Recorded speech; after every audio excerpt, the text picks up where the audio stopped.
ahead and say your name and everything. Well, you want the full name? Yeah, go ahead.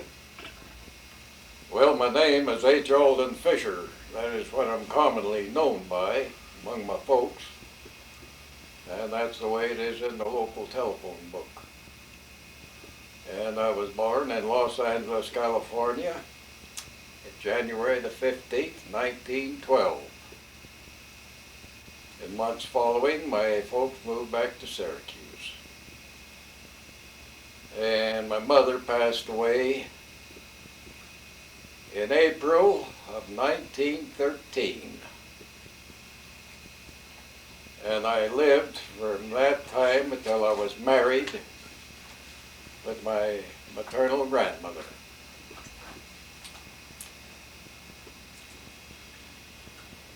And I lived there until the year of 1936, the year I got married. And I believe I moved from there to Ogden, where I lived in an apartment during the winter until spring. Well, it might have been the fall when I moved back to Syracuse into the old Fisher home. How many acres did your dad have there? We had 32 and 6,500 acres. And do you remember who you bought that from? Well, I think Dad and Mother bought it from Henry Blood. Now, what year that was, I don't know. 1908. Because I know your mother owned 20 acres up across the street from grandmother's, and Sarah owned 20. And when my dad married, then he bought out your mother's 20, and then she used that money, I think, to go down and bought that other, Yeah, or whatever. Does that sound right? that's about right. Yes, I've kind of heard the story, but I didn't know just what year it all took place. Well, I read it in the paper. It was, I think, 1898 actually when they purchased. Now, you mentioned when your mother passed away. What about your father? Well, he moved to Salt Lake here. Oh, I don't know what it was, what year it was. He wasn't making money fast enough out there and came to Salt Lake and opened up the old feed yard down on 2nd West. And he stayed in business there. Of course, he remarried in 1915, I believe. Well, he married Alice Yates. And he had 2 daughters by her. Then the city kind of run him out of where he was down there on what was then 2nd West, now 3rd West. And he took his horses and everything down to the state fairgrounds until he disposed of them, and then he opened up a place of business at what is known as the Cozy Corner, about 7th West and 2nd South. He was there until he retired in the fall of 1948. Then he took his wife then, Alice Yates, and moved her to California. And they lived down there at Covina until time of his death. He'd come up here and work during the summer times. He'd get him a little truck and go down on the market and buy produce and take it and peddle it all around the country. I was going to say, I can remember him coming to my mother's, I don't know what year it was, Roman Beauty apples in the fall of the year. That's what he did. Yeah, he'd buy berries and potatoes and apples, any kind of fruit, oranges, grapefruit. I've heard him say he'd go out around St. John, out around Tooele. And I remember I went fishing one time up on the Weber River, up around where now the Rockport Reservoir sits. I seen him up there peddling. And he'd done that until he passed away in 1962. Then you was raised with Kate Stoker Yes, and your brother and sister. yep. What's their names? Crystal, there's Alma, he lived out there until he got married back there in the early 30s. And my sister, she lived there with us until, she got kind of restless and got her jobs in Ogden and worked there. And finally she got married and went to Idaho. She's passed away. No, She's still living. she's still living. She lives now with her youngest son. Pocatello, wasn't it? Well, no, Or near there. they were up at Cascade, Idaho.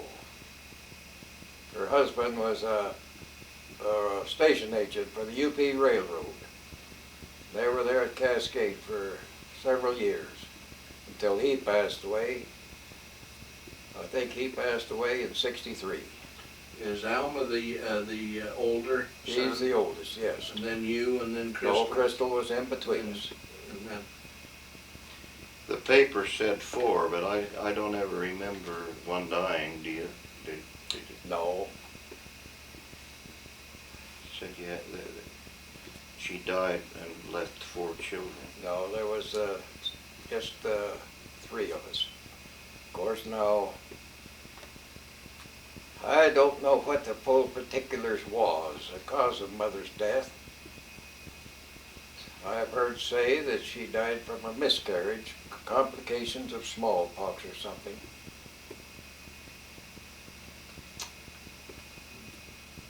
Or she had smallpox and was pregnant and went into labor or something, and they lost her in the baby boat. You held various jobs you used growing up. I can remember when you used to be a milkman for Yes, years. I hauled milk out there for Uncle John. Started out during the summertime between the school months. We'd go on the team and wagon. We hauled it around to the old cheese factory.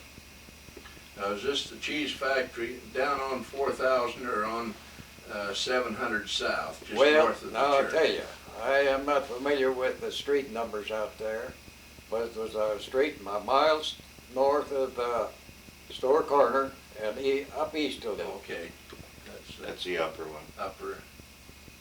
Yeah, see, this would be in the 19. Yes.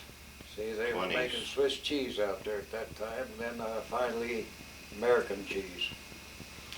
Oh, I can remember you driving an old Diamond T. Is that? Well, yes. Like I say, I started to work for Uncle John driving the team and wagon. Then Uncle Elmer, he had a milk route. And about 1929, that's when I kind of left high school and went to work driving the milk truck for him. And then back and forth with Uncle John until Uncle John turned over his truck to me. And I worked at that up until 1938. He had a Model A Ford truck that I bought. Drove that a few years and turned it in on a 1933 Dodge. Drove that a couple of years. Then I got a 1935 Diamond T. I'd taken over the Clearfield milk route on top of what I had, and I had to have a Where little did bigger your truck. first route take you? Where was that? Well, after we left the cheese factory, we hauled into Weber Central Dairy. Well, there was a while there. I did haul it. We hauled it there to Layton. All morning and evening there in the summertime, it seemed like. And the milk was put into over a cooler and into the big tanks. They trucked it to Salt Lake. Now that went on for a year or two like that, and then they switched. We took it to Ogden, to Weber Central. Were you in conjunction with Clyde Hansen and these boys? Well, Clyde, he hauled for Mutual Creamery, and I hauled it to Weber Central. Did you cover the same routes or have different routes? Pretty much the same route. We was running over each other's territory. Was you? Yeah. Depended on who they wanted to sell their Yep. milk to. Yep. Yes, I was covered from West Syracuse up through West Layton, on up into Clearfield. then right into Ogden. Now, we started talking about your airplane, but we didn't get it on this.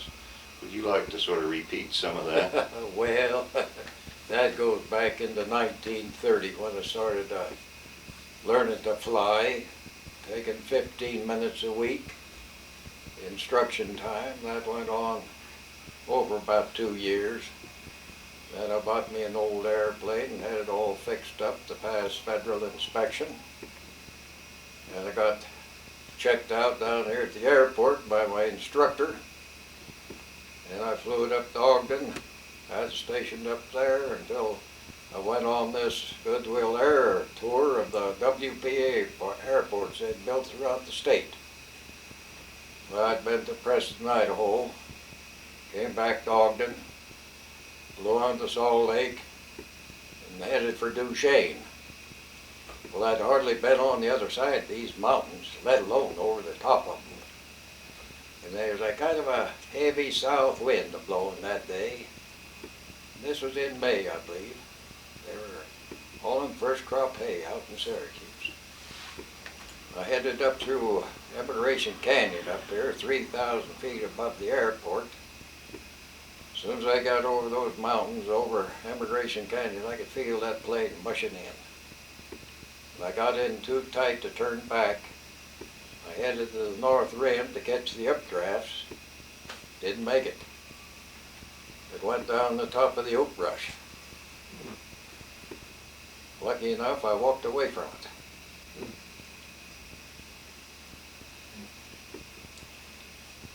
This was after you give rides out in Syracuse.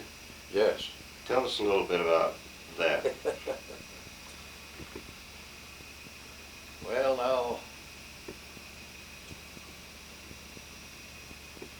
just trying to think, what year was that? Was that in the early spring of '34? Must have been.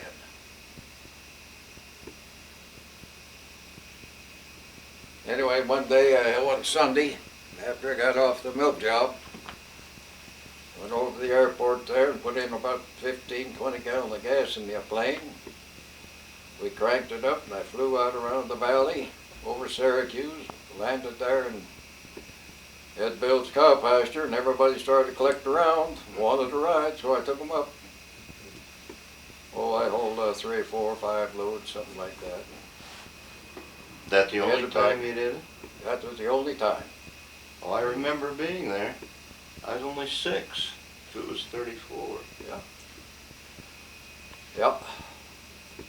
An airplane would be quite a novelty then, you know, coming in or down. Well, that was before Hillfield. Yes. Yes, that's when the Ogden Airport was out south of the city, up on the top of the ridge there. That might be part of Hillfield now. I don't know. No, it isn't.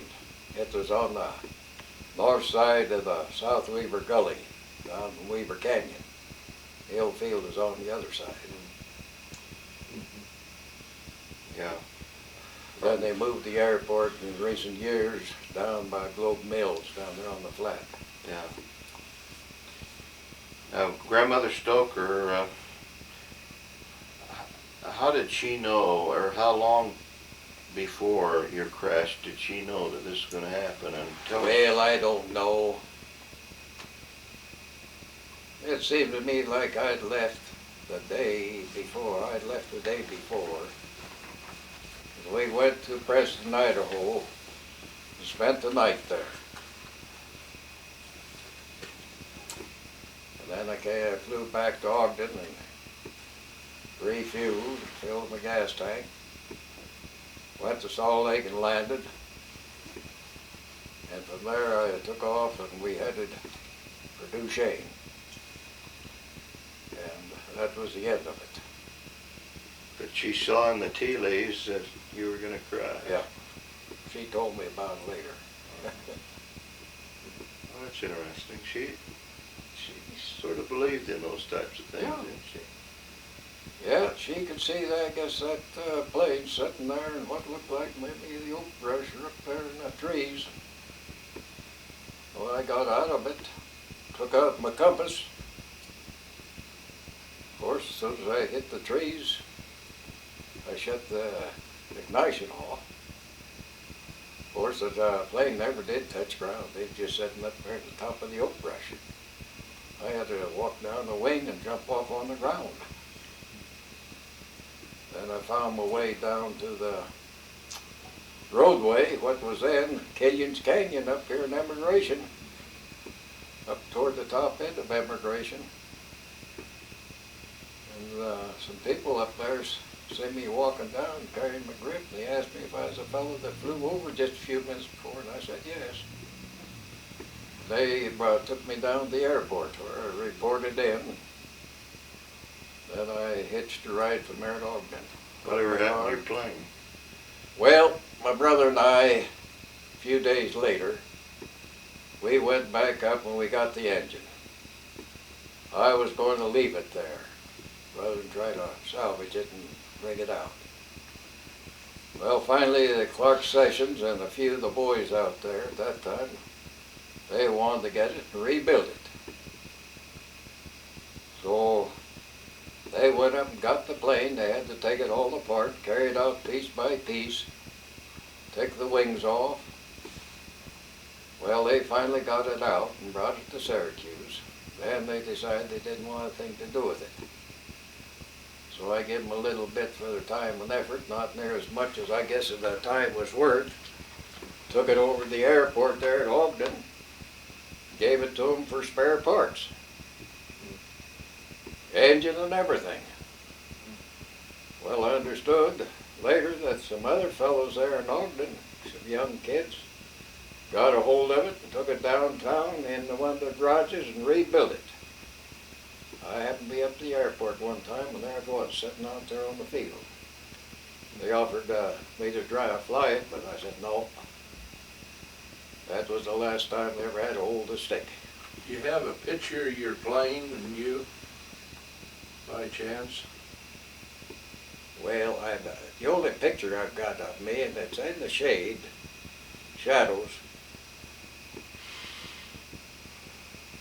And that's when we were dismantling it up there in the canyon. My brother Alma, he took a picture of it. I was just trying to think where that might be now. Maybe after we could check your pictures or see if you... Yeah, I got it put away in a cigar box, and I'm trying to think where I got that cigar box. Wilcox? Well, he could be a year or a few months older. He was about a grade ahead of me. See, he was up there with Myron Walker, who is now gone, Wanda and Stoker and Letha. They were all the same grade, and I was just one grade below. Now, Buck Holbrook and I, there's about 6 months between us. We were all in the same grade. You ever played baseball there? Well, I used to play with a school team out there years ago when I'd go to the grade school. I never did do anything more with it. You remember the old ball games though they had? Oh yes, go down to Ward Square and see them. Summertime. Saturday afternoon was a Yep. big day, wasn't it? Oh yes. Big event. Yes. Yeah, that was a big time out there. Everything was almost shut down for the baseball game unless you was hauling hay or something.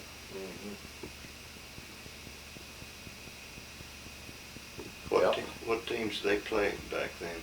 Oh, back in those days, Farm Bureau League, I took in Clearfield and West Point, Layton, Gaysville, Farmington, I believe. I'm not sure. I might have had Centerville and Bountiful. Who was playing on the team about then? What some of the players? Well, I can remember back that there was Arnold Miller, he was a catcher. Seymour Miller, he was a pitcher. Charlie Walker, he was a pitcher. Dave, he was shortstop.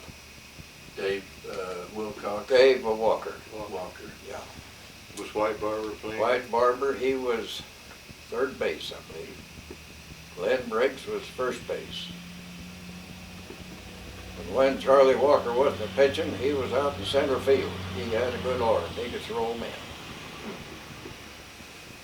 Well, I was just trying to think who played out left and right field. Charlie Walker, that's who we know as Chick. Chick Walker, yeah. Chick Walker. Then Buck Hurbert, later, a few years later, he was playing with them.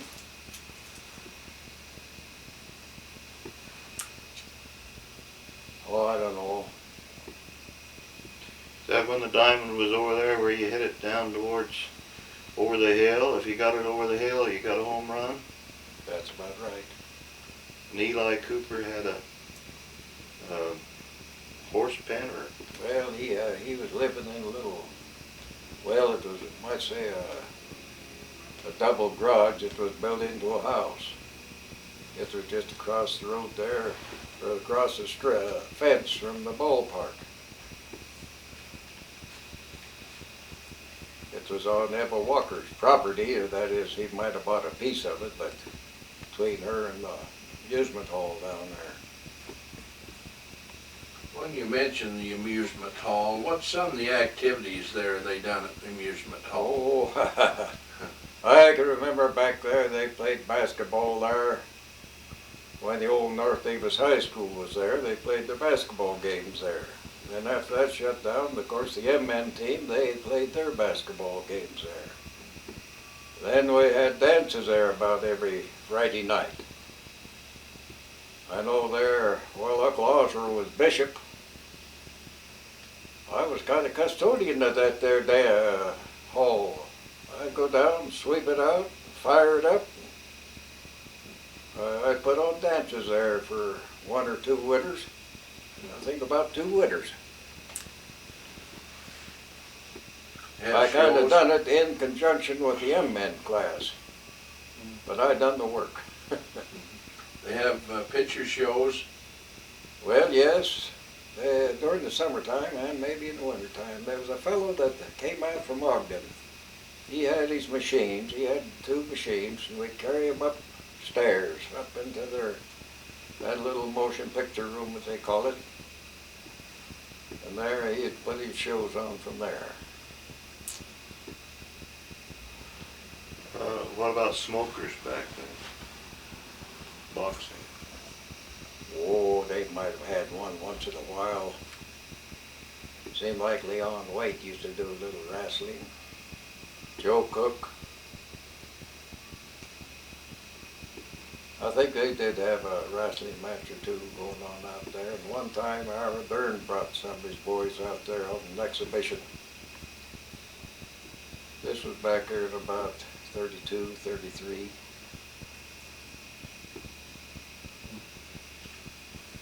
I guess when they had the Japanese and judo and stuff like that, maybe after you left, huh? Yeah, yeah. I can remember some of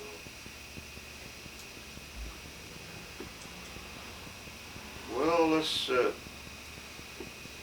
get your memory a little bit with maybe some different families and what Syracuse looked like during those early 30s.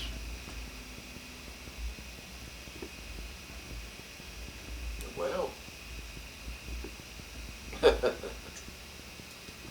What do you remember about Central Merc and Tolman Blacksmith Shop and stuff like that? Well, I remember the old mercantile there when Daniel Walker run it. Till they decided he was too old, and Dave Thurgood took it over. And he was there when I moved away. George G. Tolman, he run the blacksmith shop there, just around the corner. Until he retired and turned it over to Reed, I guess it was.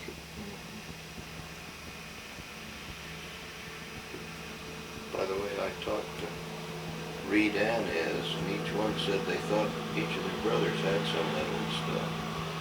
And they both came to the conclusion that it was just left there, and there might be some still down there in the Kenwood Road. Did they have, known as Syracuse Mercantile, I think, till Yes. Dave bought it, and then Yep. Syracuse, or Central, Syracuse before. Did they have 2 or 3 buildings there in the early stage, you remember?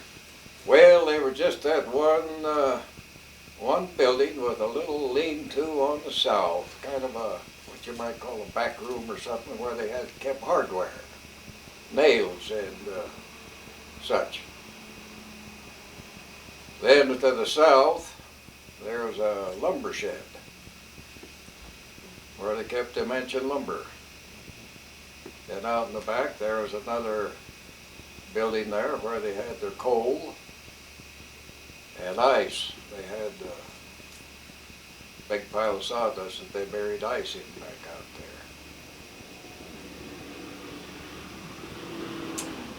there. That's just about the size of it. Homer's store, you remember Oh, that? Homer Walker's barber shop? Confectionery? Yes, that was up the street there, a little ways, everybody's old home. He cut hair there, for quite a number of years until he moved to Ogden, West Ogden. Of course, he worked up the cannery there during the canning season there, and he might have had a year-round job and just cut on the evenings, weekends and evenings. I think he came out to cut hair, seemed like Wednesday evenings and Saturdays. Out from Ogden, come on out Yeah. after. That was back in the day, shaving a haircut 2 bits, because I can remember only paying 15 cents for a haircut there. Yeah. This cheese factory you hauled cheese to, Well, we hauled the milk there and they made the cheese, Made the then we cheese. hauled it up to Clearfield to where they shipped it out on the train. you know who owned that, who bought it, or put it up?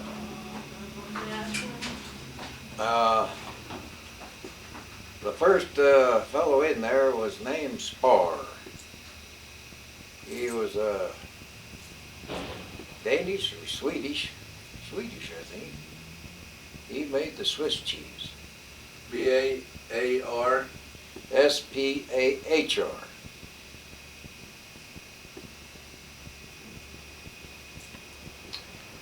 I remember he and his wife, and they had a son, that they lived up in the upper floor of the cheese factory. And after he left, a fellow by the name of Taylor Allen, he went in there as a cheese maker, and he made the American cheese. That's when Willard Ashton was owner, or had a big interest out there. William Ashton? William Ashton? Willard. Willard. He used to be principal out of Davis High School years ago. Davis High. Yeah, that was probably in the 20s when he was out there. But he was a big owner out there at the cheese factory. Probably him and the Free brothers here in Salt Lake. Did you go to Davis High or did Yes. you go to North? I went to Davis. Naomi, he graduated from North Davis in 1924.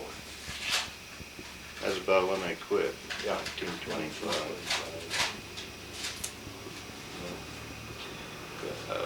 Do you ever remember having a lumber company across the street from Central America? No, no. That was earlier, I guess. 1903 is when Walker Brothers bought it, and I don't know when they moved it over. Probably be before. I guess Kaysville Canning Company was going strong when you were there. Yes. They were canning tomatoes out there when I left. That was in operation for, I guess ever since I was born, or before. Seemed to me like that old factory burnt down one time, and then they rebuilt and built it bigger. Where they had the 2 boilers, the bigger ware room. Something makes me think that they had 2 at the same time. Davis County and Well, now, Kaysville. Kaysville, the Barneses, they own both outfits, Syracuse and the, Yeah, but they had tomatoes at Syracuse In and peas at Kaysville. Syracuse they had Two. two. And then they consolidated it. But Yeah, but that'd be about when you were born, or shortly after, about 1915, I think. Well, I remember trucking tomatoes there at Syracuse, hauling them there for Uncle Elm and Uncle John during the summertime, you know. But that was still in business when I moved to Salt Lake in 1940. Yeah, big business during the war years. Yeah. Yeah. I remember a little incident, a couple little ones that involved you, and I was so young that I can just barely remember. You were coming down the road one day, and you saw that our house was on fire. Can you tell me what you did? Well, I was driving my team and wagon up the street, and I noticed that smoke coming up around from your chimney around there on the roof. Well, I just pulled over to one side there into your yard there and grabbed a bucket of water and up the tree and over on the house and put it out. There's that big box elder tree on the east side of the house, the limbs going over the top. I just I remember. went out there and Same as I.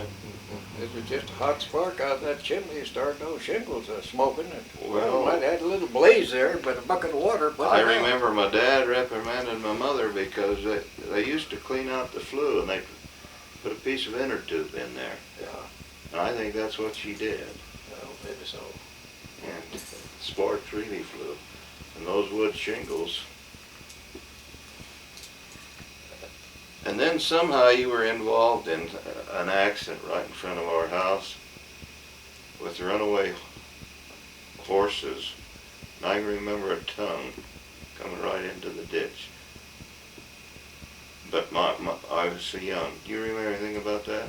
No, I remember one time I took a load of grain to Layton, to the mill.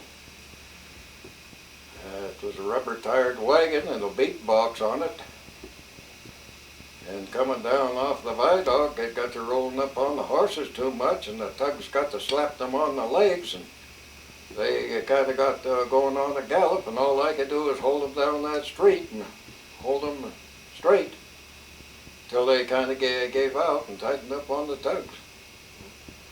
But I don't remember having any accident, although I thought many times of pulling off into the bar pit onto the side to slow it down. But I had my baby boy with me, so I just held things straight down the middle of the road and let him go on a gallop.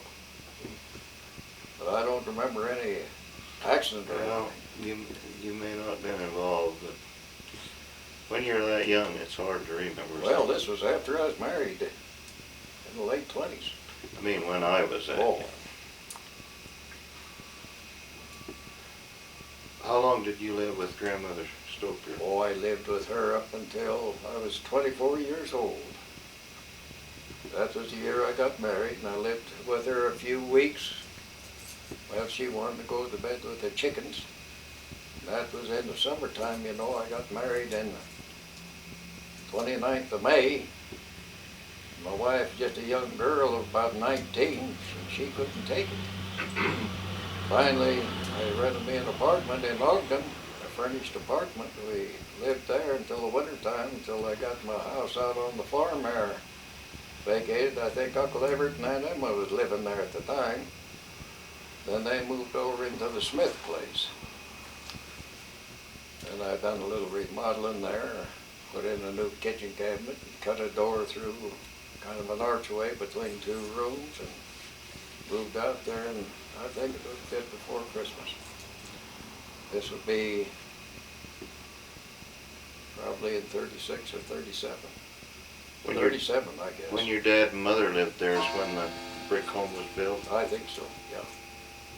I think about- Dad had built it for Mother. It'd be about 1910, someplace along through there. Well, probably, or soon after they were married, I think Dad and Mother were married in 1905. Or they'd built it soon after they purchased that property down there. So it could have been earlier, 1908. Yeah. Dad built our home, the old home, in 1912.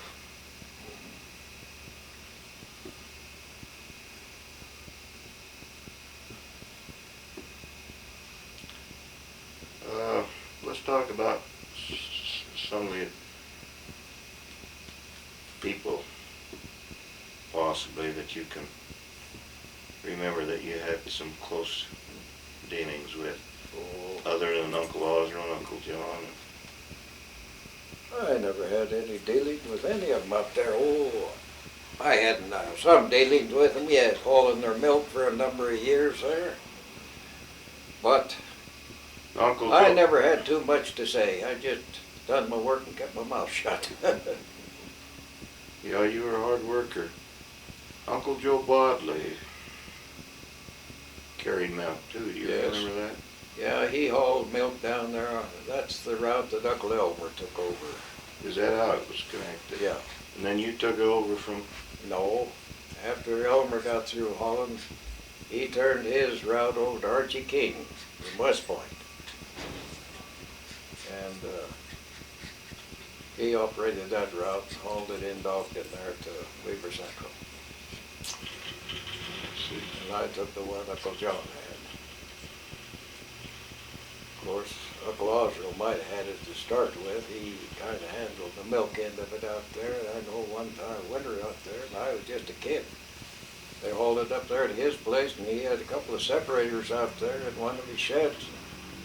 He separated the milk from the cream, and Slop the milk to the pigs. yeah, and sold the cream. I remember seeing that old separator. Yeah, he had two separators Some there. of the that- farmers that had most of the cattle, or more cattle, bigger. Well, there to the end, Uncle Osro, he usually fed out a carload every winter. Melv Hill, he was feeding cattle.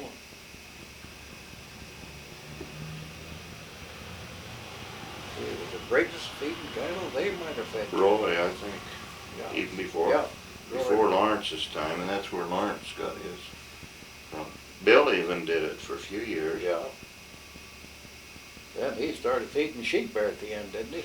Yeah, he lost his shirt, I think, on cattle, and he'd just bring the sheep in. Who was it? Roberts from Clearfield? He bought a piece of ground over there, West Layton. He used to feed cattle. I remember one year, folks said he made enough one year to buy and pay for that 20 acres of ground, and the next year he lost it, and they had to mortgage the ground to pay for the cattle. Yeah, he did a lot of that. Cliff Barber seemed like he had quite a few. Well, I don't know about Cliff. I hauled his milk there for several years, but I don't remember him being much of a cattle feeder. He might have done. And Carl Green, when he was there on the Tanner place, he went into the dairy business quite heavy. That's right, he had a big dairy barn, didn't Yeah, yeah, he was putting out 4 and 5 cans of milk You know, every day. we were done. Cemetery Just north of the cemetery. Yeah. Yeah.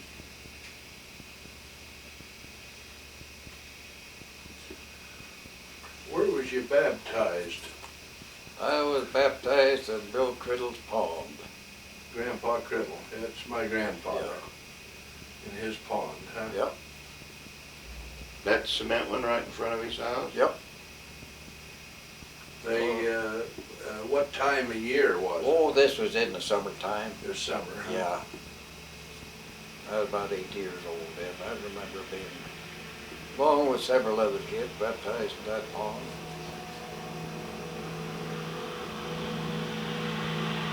I don't remember who done the baptizing, but I think I was confirmed by Carl Green.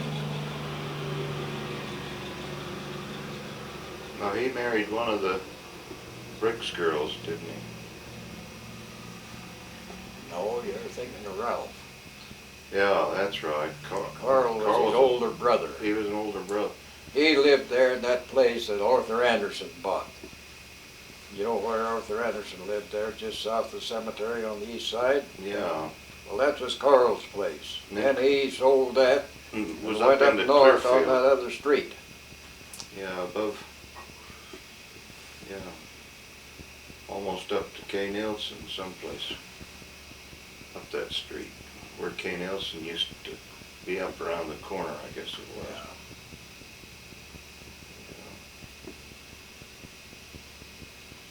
What do you remember about horse pulling?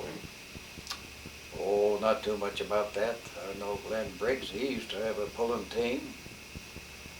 Uncle Elmer, he had a team there, he pulled 1 year or two.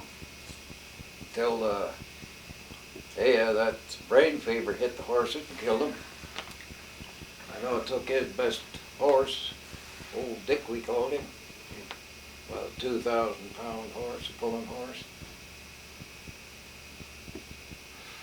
And Fay Child, I think he done a little horse pulling.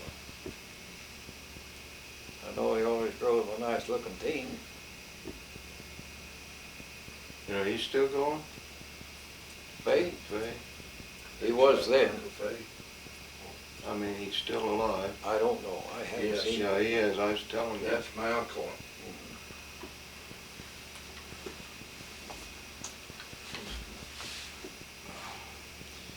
Yeah, I was just thinking of some of the things you'd remember that we wouldn't. Earlier days. What's some of the pranks you didn't have any pranks, I guess, when you was a youth, did you? Didn't do No. anything wrong? Been too far. Maybe if I got into any mischief or ranks, it was better forgotten. You didn't tip over back houses in Halloween? Well, Or chicories, or? no, we didn't do anything like that. We might have knocked over a mailbox or something like that, but I think the older generation, Marion Willie and his crowd, they was the one that tipped the back houses over, and I remember one time they put old George Rampton's buggy up on his haystack or something. He had a buggy he used to drive back and forth from his place there north of the store down to his place on a mile south.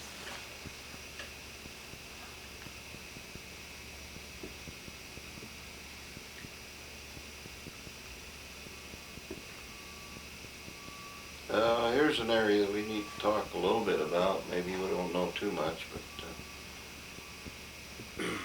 you're fitting about that area. We're going to start doing something about Japanese coming into Syracuse. Were they there when you can remember? Oh, yes. Hell, yes, the Japs were there when I was a kid going to grade school. Seemed like half the students were Japanese. Well, maybe not half of them, but several. I know there's 2 or 3 right in my own grade. Taki Nakano and In Francis grade Sahara. school, huh? Yeah. And that would have been, so you was born in 19... That would be between 12. 1918, you might say, starting school when I was 6, around 1918, through 24? the 20s. You know where they lived, what? Oh, they were living on the Barnes' Barnes? property there up north of the cannon factory, most of them. Where the Buddhist church is. Yeah. Did Uncle John and any of them have Japanese help at that Yes. early period of time? Yes, they had an old Jap living there on Uncle John's property. They had a little blue lean-to house they bought off from Rob Bodley. When he built him a bigger one, or moved a bigger one on his place, they bought this and moved it down there, and it was just there east of Uncle John's house. Akasaka, I think his name was. He worked for him for years.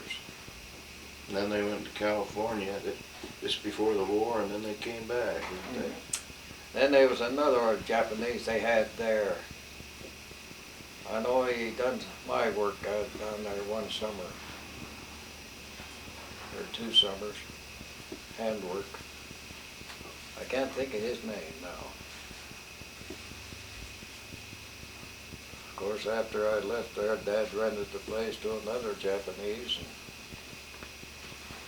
and he was there, I guess, up until Dad died, and we sold the property.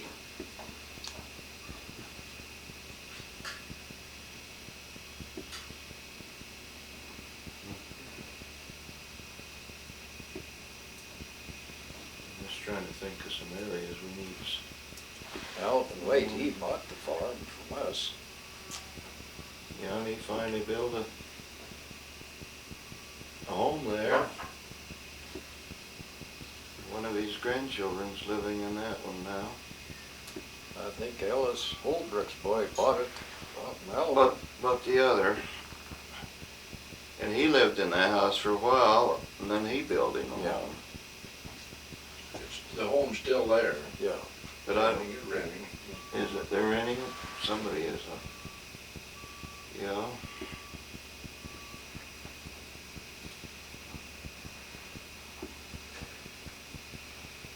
And Esther Sessions lived there close by, didn't Yeah. she? She was right up there next to the store property, or next to Gene Coleman. Was Jesse Smith's one family there still, when you can remember? Yes. That one, Mrs. Smith, she was living there. Oh, she had the two boys, two girls. Bessie, she married Owen Anderson. Emily, she married Parker from Hooper, I think. Yeah. Eldridge. What was the two boys' name, Eldridge and? Well, let's see, there was Albert. He was the oldest. Then there's Eldridge. And there was Elias. Eldridge, he died a few years ago. Yeah. Last I heard, he was living in Ogden. I seen in the paper where he died, and I went up to Ogden to his viewing. That was the last time I seen Owen Anderson. He's still alive. He was alive then. We interviewed Owen. See, we're doing videotapes. We got about 30 videotapes of people. And this is all the history you was going to dig up about Syracuse. You Well, was telling me about the last time I seen you yeah. up at Bill's funeral. We've got lots of early history too. Yeah. The first people who did the first furrow, and the first, you got around a little, where pea viners were and where beet dumps were. Well, there's the one pea viner that I remember there at the old factory. And they had another one up there on the east side of the road there from Roy Briggs.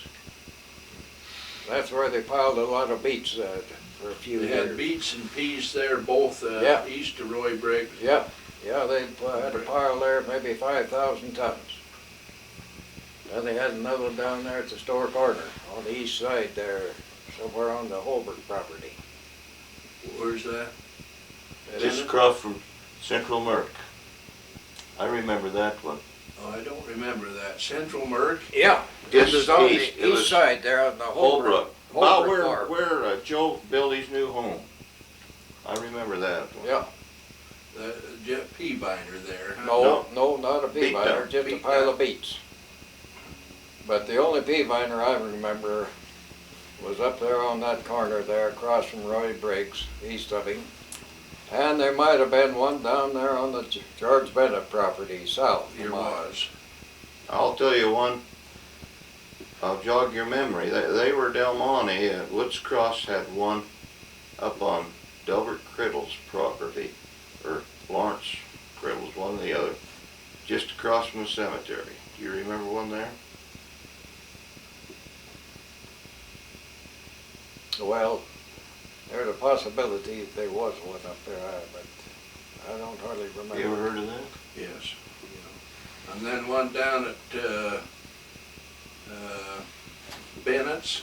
Yeah, That was beet and they had a beet dump down there. They had I think pea they had viner there, a too. viner in there, pea Yeah. viner. know those people smelled like hell. And then down by Wilcox's there on the bluff, they had one. Yeah, there's a possibility. Beat dump and? Yeah. Of course, they had those beat dumps every mile apart on that railroad spur.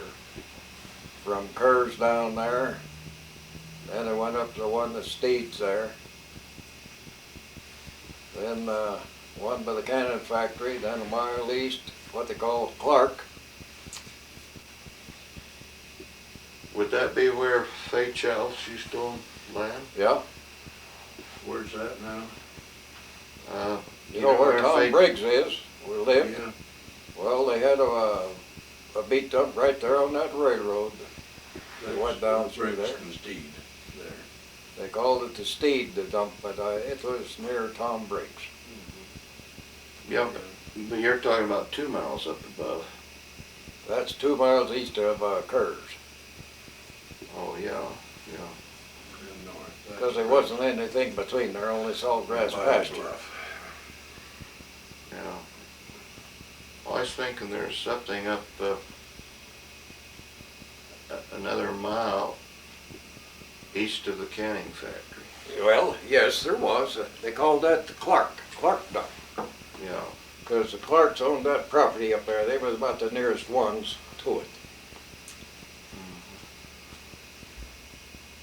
What was his name, that Clark fellow? He turned out to be an insurance agent, Horace Clark.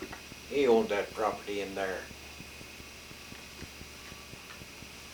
When the Navy supply base came in, it moved a lot of people Yeah. out, didn't it? Yeah.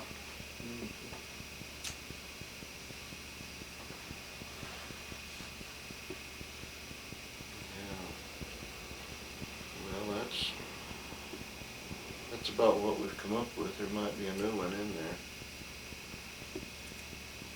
There's one they called the Kaysville deep dump I went across. The one on the south went to Layton, and they had another one built on the north of the track. It went to Hooper, when the Hooper Sugar Factory was operating. The north railroad track went to Hooper.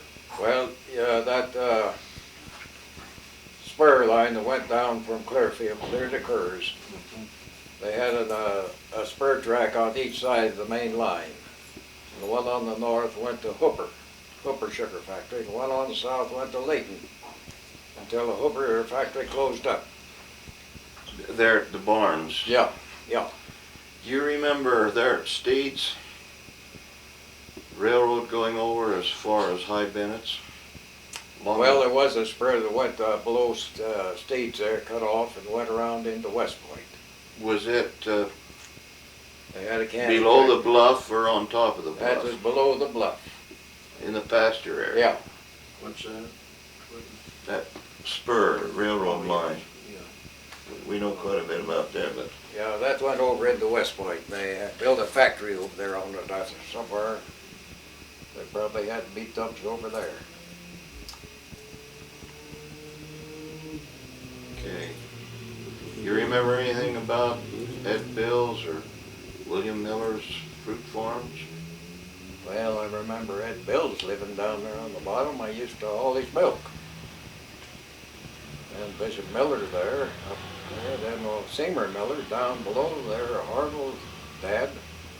He had a big apple orchard down there. I know my dad used to buy apples off from it during the winter time. Did he peddle them too? Well, he'd truck it to Salt Lake and peddle them out of his shop down there on 3rd West. Of course, he had a bunch of peddling wagons going there for a number of years out of 3rd West, all over the city, these horse-drawn peddling wagons. That was during the Depression years and following.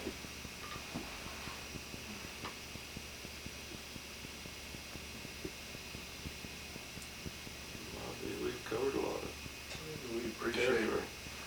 visiting with you and the information you've given us. If you did have any pictures that we could, 99, I think, was maybe the highest. you handled 99? 99 customers at one time. Hmm. That's when I was covering Everything from West Syracuse up through Syracuse, swing around into West Layton, up Jet Isle Street and along the sugar factory, along the highway, down through Clearfield, and back up onto the highway. Pick up 2-3 over there in Riverdale. I got in the back of my mind that I went with you a time or two. Yeah, a lot of people really been dogged in with me. Oh, sometimes taking I 2 or rode 3 in hours on Hanson's, the road. I remember, and dogged them back. Mm-hmm. They lived down there by us. You had to have a double decker. I remember that. Oh yes, I was up to the back during the spring of the year, halfway back. That was hard getting them up there. Well, I put the Lycos up there. 5 gallons or less. The full ones, they went in the bottom.